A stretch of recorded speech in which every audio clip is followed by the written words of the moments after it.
3, 2, 1. Jeff Tuche, élu avec 57% des voix. Oui, nous repartons de plus belle les nouvelles aventures de la famille Tuche qui en vit beaucoup quand même. Oui, oui. Oui. Cette fois-ci, vous êtes hard rock. Oui, je trouve que c'est une très jolie musique. C'est très agréable et puis avec un look très agréable et très joli. Ça vous plaît de venir rencontrer le public justement? Oh, bah, c'est super agréable, oui, parce que autant au théâtre on sait à qui on a affaire, autant au cinéma on les voit pas. Donc là pour ça c'est très bien. Ouais. Monsieur le Président, nous venons vous présenter la valise nucléaire. Monsieur le Président, écoutez bien, c'est très important. Pourquoi tu fais rien? Oh mamie, mais c'est pas possible ça quand même. Ça y est, vous êtes reparti en campagne?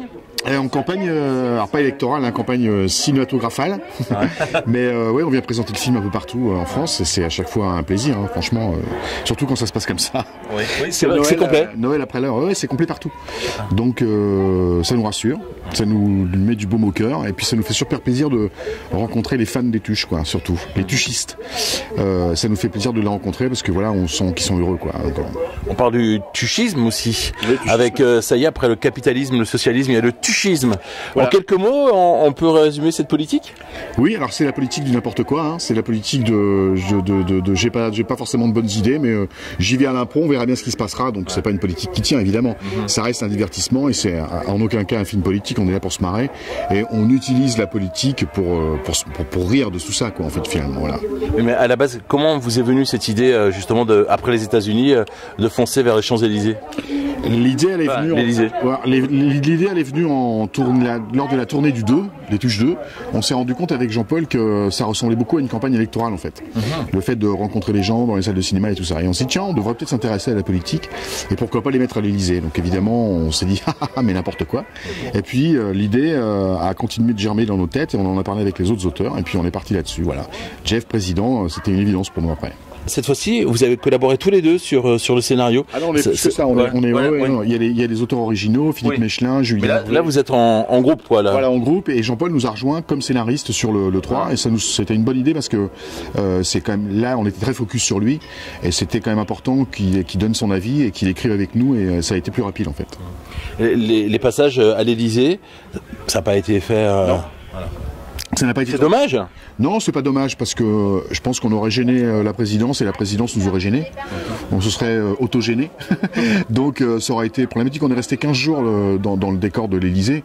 Donc c'était pas envisageable une seule seconde de pouvoir tourner là-bas. Il faut qu'on puisse faire ce qu'on veut dans des horaires compliqués, la nuit, le jour et tout. Donc non, c'était. Mais je pense que la présidence aurait accepté sans problème, mais ça aurait été un bordel. Ouais. Est-ce que vous pouvez nous donner quelques extraits de la loi quand c'est un jour férié? Parce que c'est assez impressionnant. C'est dans la bande-annonce, donc je peux vous en parler. Hein. C'est une idée de Jeff Tuche, c'est-à-dire inventer un jour férié avant le jour férié et un jour férié après le jour férié pour vous reposer du jour férié. Mais ça, peut-être que ça verra le jour. Ça coûtera très cher à la France, hein, mais ça verra peut-être le jour un jour. On a demandé à Jean-Pierre Pernaut s'il voulait bien participer aux Tuches comme un acteur en fait, hein, et il a dit oui tout de suite parce qu'il est très fan des Tuches et c'est vrai que ça crédibilise vachement le fait que Jean-Paul que Jeff soit président. Donc il nous fallait une figure comme ça, un journaliste très très très connu. Et Jean-Pierre, il s'est éclaté à le faire. On est allé enregistrer ça dans son studio à TF1 et c'était un bonheur. Un vrai bonheur. Et là, cette fois-ci, comme d'habitude, vous êtes devant et derrière la caméra? Oui, non, je suis derrière. Ouais, non. 95% derrière, et voilà, parce que voilà, j'ai fait Monnier parce que je suis dans le 1 et qu'il fallait bien faire la continuité.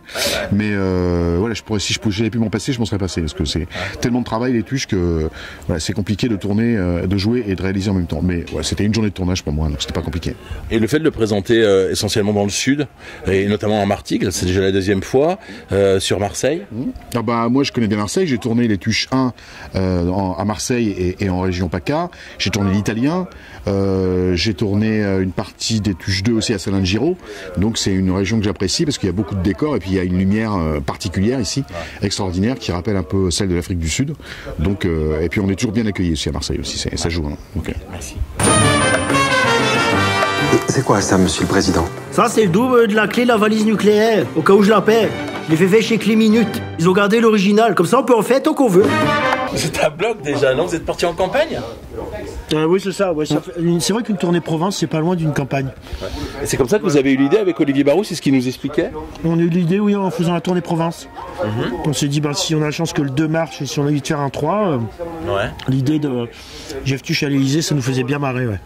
Et le fait de collaborer maintenant un petit peu plus sur le scénario, même si vous en avez fait d'autres, et même des films, vous impliquez un peu plus dans les tuches, ça vous a donné quoi comme sentiment sur le C'est très agréable d'écrire, parce que ça se faisait de manière implicite sur les autres, parce que forcément, on crée un personnage, on apporte des choses. Donc là, je trouvais ça bien qu'on puisse construire ce 3 ensemble, tous les 5 ensemble. Oui. Ouais. On va dire que les tuches, c'est aussi beaucoup de bon sens. Oui, c'est ça. C'est un bon sens. C'est du bon sens, exactement. Ouais, exactement. C'est du bon sens. Vous avez raison. Là, il nous reste encore 2 minutes, je vous le dis tout de suite. Vous êtes pressé comme un président. Là, vous allez les rencontrer, vous allez rencontrer le public, vous avez hâte de les retrouver. Parce qu'en plus, ça affiche complet sur toutes les séances, quoi. Ouais, on a beaucoup de chance, les gens répondent présents. Et c'est vrai que quand on fait du cinéma, c'est le seul moyen de rencontrer le public, c'est quand on fait des tournées. Parce qu'on fait un métier, nous, on n'a pas le contact avec le public. On fait le travail, puis le public voit après. Donc c'est toujours agréable de pouvoir rencontrer les gens avant ou après le film. Alors on espère une chose, c'est que là pendant toutes ces séances, vous ayez l'idée pour le 4, parce que le 1, le 2 et le 3 c'est très bien, hein. En plus c'est avec des gros scores, 4 millions d'entrées, plus les entrées au niveau des spectateurs, donc qu'est-ce qu'on peut dire sur les tuches 3, éventuellement le tuche 4 vous avez une idée pour l'instant on n'a pas d'idée, non, pas encore. Peut-être ça viendra, mais on le fera pas pour le faire en tout cas, on le fera que si on a une idée démente.